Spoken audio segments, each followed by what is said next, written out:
Once upon a time, the Bay of Quinte Yacht Club embarked on a journey that would define its adventurous and colorful past. It was a time filled with dreams and hopes, where the waters beckoned with promises of adventure and camaraderie. Founded in our own quaint corner of Ontario, the club quickly became a beacon for sailors and enthusiasts alike. Its history unfolded like the unfurling of a sail, each chapter marked by daring races, elegant social gatherings, and the forging of lasting friendships. Through decades of regattas and rendezvous, the club stood as a testament to the enduring spirit of maritime tradition. From its humble beginnings, the club has woven a tapestry of memories, of victories celebrated under billowing sails, of sunsets shared over dockside conversations, and of a community bound together by a passion for the water. But one story stands above them all: the tale of the Atalanta.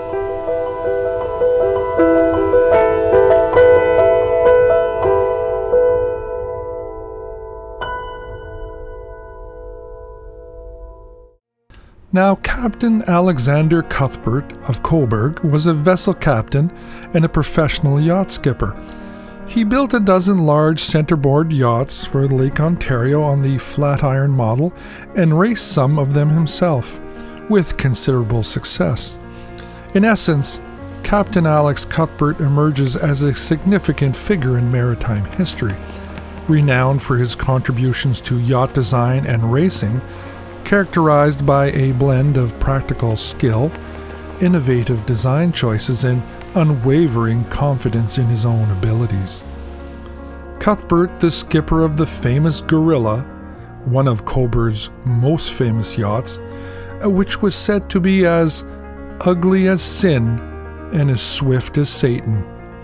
Also the yacht Katie Gray in 1875, and with that reputation, Charles Gifford commissioned Cuthbert to design and build a schooner yacht to challenge for the America's Cup.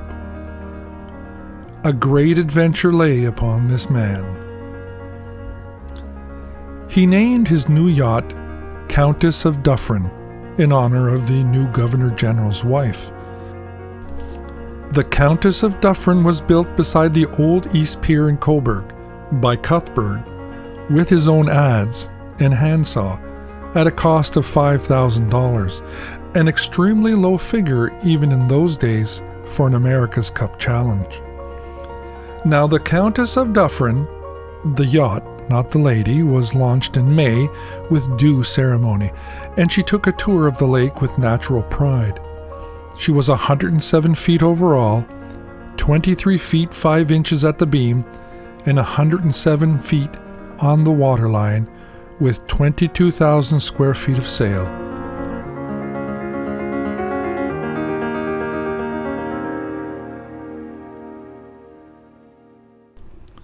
The 50-day trip to New York by way of St. Lawrence, Halifax, Long Island Sound, and Hell's Gate was not very eventful. In 1876, there was no auxiliary power when there was no wind.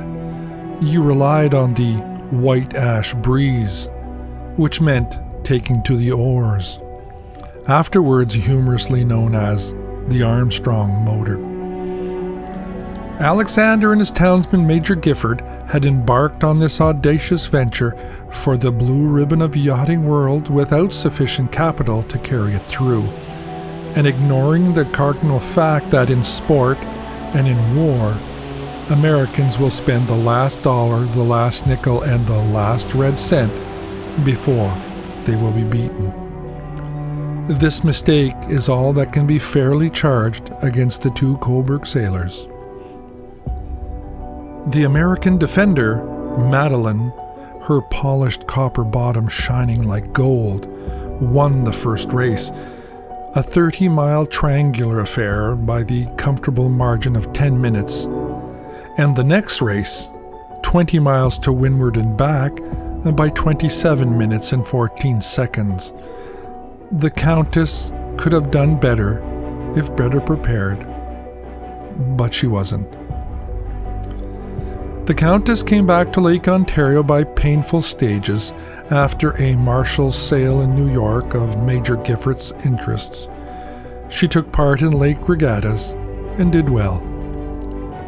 In 1879, she lay lonely at anchor in Burlington Bay, for sale for $5,000 with no takers. She was earning a mere 25 cents a head admission for sightseers, until Captain Pine of Chicago, a schooner captain who had made money and later became the Commodore of Chicago Yacht Club, bought her at a bargain and took her west. She sailed some great races on Lake Michigan. Later dismantled, she became a floating clubhouse. During the World's Fair of 1893, she was taken outside the breakwater and scuttled. And there she lies, sanded over these many years. A great yacht, named after a great lady, capable of great things, but less fortunate in fulfillment than her gracious namesake. But that is only the beginning of our story. Let's back up a bit. It all started back in 1851 when England's Royal Yacht Squadron held a race around the Isle of Wight in the English Channel. The prize was a 100-guinea trophy purchased from R&S Garrard, crown jeweler to Queen Victoria. In the fleet were 14 British yachts and one from the United States. This latter yacht, the America, had sailed across the Atlantic specifically for the race. Well, lo and behold, didn't the America win, and the British were miffed. Yes, the Yanks carried the now-named America's Cup back home, where the populace greeted them with wild acclaim and joyous national pride.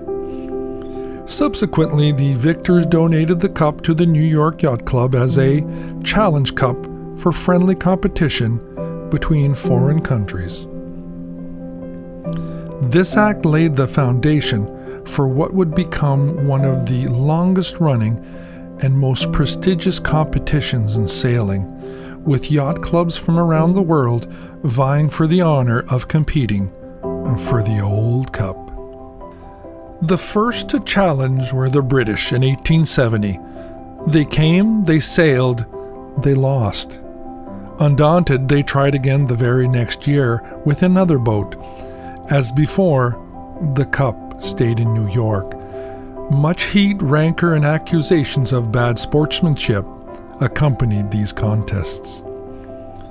Years passed and tempers cooled, but no further interest stirred in England. Then, the Canadians came calling. In April 1876, the Royal Canadian Yacht Club in Toronto requested a match. If the British wouldn't come, then a challenge from Canada would have to do. And so, the New York Yacht Club accepted. The driving force within the Canadian syndicate was Captain Alexander Cuthbert. The yacht designed for the race was the Countess of Dufferin. Close, but no trophy. Now enter the Bay of Quinte Yacht Club. The first official records of the Bay of Quinte Yacht Club indicate that the club was originally formed in around October 1876. Full yachting activities commenced the following season. The first Commodore was Thomas Kelso, at the helm of the new club that boasted a complement of 18 to 20 members and 11 yachts. And our story is a look back on that Bay of Quinte Yacht Club's entry into the America's Cup, the race of 1881. Alexander Cuthbert, far from being soured by his experience, it merely whetted his appetite, so that 5 years later in 1881 he was back, this time with a syndicate of Belleville yachtsmen, and a challenge from the Bay of Quinte Yacht Club. The members of the Bay of Quinte Yacht Club issued their challenge to the New York Yacht Club in a letter dated May 16, 1881. Their challenge was accepted on June 12, 1881, with the New York Club waiving the required 6 months' notice, and the race date was set for September. For this event, Cuthbert designed and built a new yacht, the Atalanta, a 78-foot single-masted boat. It was leading edge, but as before, financial woes and hasty preparation shadowed the campaign. The Atalanta, named for the mythological Argonaut known for her racing ability, was built in the Flint Holton Lumberyard on the west side of the Moira River in Belleville. The building of the yacht was wrought with many difficulties, and she was mortgaged for the lumber from Flint and Holton for a total cost of $2,100. There were many delays in construction, but she finally launched in the late summer of 1881, only half-equipped and poorly finished because of the shortage of funds. The Atalanta was 78 feet with a beam of 19 feet 6 inches and a draft of 6 feet 5 inches, with the centerboard up, and at 16 feet 6 inches with the board down. She would have been a beautiful sight on her maiden voyage, but eyewitnesses' accounts state that the hull was rough-hewn and the crew were still nailing planks to her deck and completing other carpentry work as she sailed down the Bay of Quinte. The suit of sails was brand new, it was ill-fitting, and the cotton duck had not had time to lose its nap. Atalanta had cost more and took longer to build than anticipated. So she was forced to take the short route to New York, and she entered the Erie Canal at Oswego. Because her beam was 16 inches wider than the canal, the crew had to shift her ballast of iron ore and Bay of Quinte boulders to one side in order to heel the boat enough to permit her passage through the narrow locks.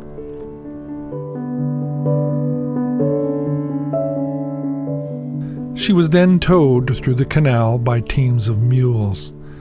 The canal hands nicknamed her the Canadian Mud Turtle, after seeing her rough, muddy bottom as she passed through the locks. When the Atalanta reached Albany, New York, at the end of the Erie Canal, her crew once again shifted her ballast to put her back on an even keel. Some last-minute modifications were made, and the shortening of the mainmast and the recutting of some sails, and she set sail for New York. The Atalanta finally sailed into New York Harbor on October 30th, 1881.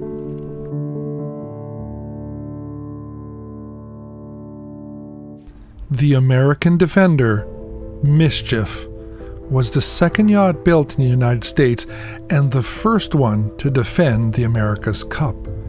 She was designed by Cary Smith of New York and built of iron in Wilmington, Delaware in 1879. Her dimensions were 67 feet 5 inches overall, 61 feet at the waterline and 19 feet 10 inches at the beam. Her 5 foot 6 inch draft with the centerboard gave her a total draft of 16 feet. Her mast was 63 feet 6 inches with a top mast of 41 feet 6 inches. Her boom was 62 feet 6 inches and the spinnaker boom was 43 feet 8 inches. Before entering the race with Atalanta, the Mischief was hauled out and her underbody was sanded, holystoned, varnished, pot-leaded, until it shone like platinum. This was in very sharp contrast to the rough-hewn hull of Atalanta. The series was planned as a best of 3 against Mischief, nicknamed the Iron Pot. She was skippered by Nathaniel Than Clock during the series. On November 9th and 10th, with cold, blustery winds, Atalanta met her rival, the smoothly conditioned Mischief. The remaining Belleville yachtsmen failed to arrive in time, and Captain Cuthbert was forced to sail with whatever American professionals he could hire on a day's notice. Their boat handling was so bad that a rescue tug was ordered to follow Atalanta around the course, lest she broach and sink in the gusty conditions. With a fresh sou'wester blowing, Atalanta started reefed. Added then struck topsails. Mischief started with a full main, and then shortly added her topsails. Both boats set and struck a balloon jib top on the downwind leg. The winds were very gusty and proved too much for the heavily sparred Atalanta, and many observers feared the vessel would capsize in the heavy seas.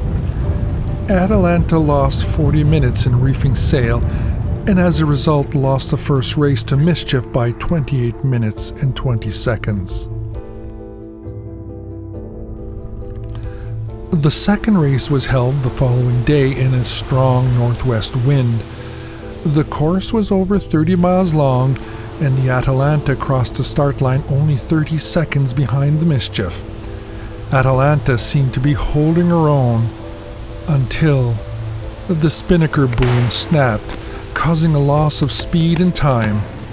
When both yachts rounded the first mark, the Atalanta was only 2 minutes and 15 seconds behind the Mischief. But the final leg of the race found the Challenger beating into a gale force wind. She finally struggled across the finish line after sunset, 38 minutes and 54 seconds behind Mischief, the winner of the America's Cup for 1881. Mischief beat Atalanta 2-0. It was no contest, just a waste of time and money.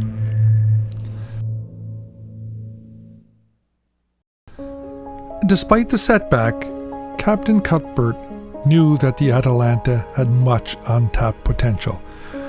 When he made noises about competing again in 1882, the New York Yacht Club took immediate and drastic action. The club gave the cup back to the one surviving member of the original donor group, this chap, George L. Schuler. He rewrote the deed of gift that a defeated vessel not be permitted to sail again until a contest with another vessel intervenes, or until 2 years elapse from such defeat. The deed of gift changed also to include that all challengers should come under sail thereafter, a rule not often even used today. All to specifically exclude Cuthbert from challenging again. Schuler then gave the cup back to the club. In spite of her poor sails, rough finish, and poor handling, the Atalanta impressed many Americans with her speed under such handicaps. But after what the Americans termed as a fiasco challenge, they would not let her try again. Among other changes, challenging clubs now had to be located on salt water. Lake Ontario clubs were out. Even the optimistic Cuthbert couldn't overcome the new conditions, so he and Atalanta headed home. She and another ship, the Pocahontas, were the first yachts ever designed and built specifically for the America's Cup, the latter at nearly 10 times the cost. Now we fast forward to the 1980s, and the saltwater rule was discontinued, and at Valencia, Spain, the ghost of Captain Cuthbert had his revenge. Alinghi, the America's Cup champion of 2003, was a freshwater yacht. She hails from the Geneva Yacht Club, which not only is located on fresh water, but on fresh water in a landlocked country hundreds of miles from the sea. The Atalanta returned to Lake Ontario. She underwent many changes and modifications and continued to sail on the Great Lakes with much success. In 1883, she sailed to Chicago to enter the race for the Fisher Cup. the championship cup for yachts on fresh water. In the first race, she was leading but broke her spinnaker boom and lost the race to the Cora of Chicago. After completing the necessary repairs, Captain Cuthbert promptly challenged the Cora to a match race the following week. The Atalanta beat the Cora by 16 minutes over the same course and returned to the Bay of Quinte with the Fisher Cup.